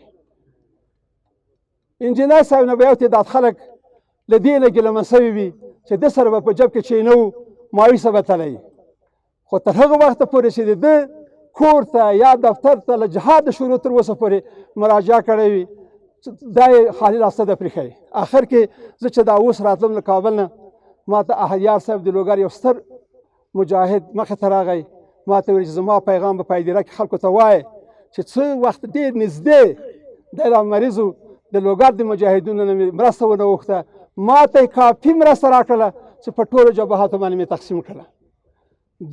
دا 20 کاله دوامداره د مجاهدینو سره یو ځای د مجاهدینو سره حمایت یې کاوه، مرسته یې ورکوله، اسلحه یې ورته اخیستله، تر څو پورې چې دغه غربي استعمار په دې وطن کې دپه سي او ختم سي. الهي شکر چې کله مجاهدین کامیاب شول، اسلامي امارت راورسېد کابل ته، له ډیلي نه موږ ته پیغام راواستو چې زما مبارکي د ما ټولو مجاهدو ورونو ته، مجاهدو او د امارت اسلامي ورونو ته تقدیم کړه، مبارکي ورته وایه چې مبارک هم سه. ولې متاسفانه د نور قسمت په دنیا کې نه و، ولې په ژوند باندې دغه پیغام واورېده چې امریکایان د ټولې دارودستې سره ختم شول او دا وطن یو ځل بیا آزاد شو. نو په همدې خاطر باندې زما غوښتنه تاسو له دا دی عزیزانو چې انجینر صاحب باندې بیا هم تصدیق وکړئ چې انجینر صاحب نیک سړی و، ورته بښنه وکړئ. زه تاسو ډاډ درکوم چې په دې ساحه کې به د انجینر صاحب په نامه باندې داسې یو علمي مرکز تاسیسوو چې تر یوم قیامته پورې دا مرکز دوام ولري او تل به دا مرکز په دې کې به موجود وي چې د دې وطن بچیان تل د اسلام او د وطن د ازادۍ څخه دفاع او ساتنه وکړي. نور وخت نه ضایع کوم. تشکر د تاسو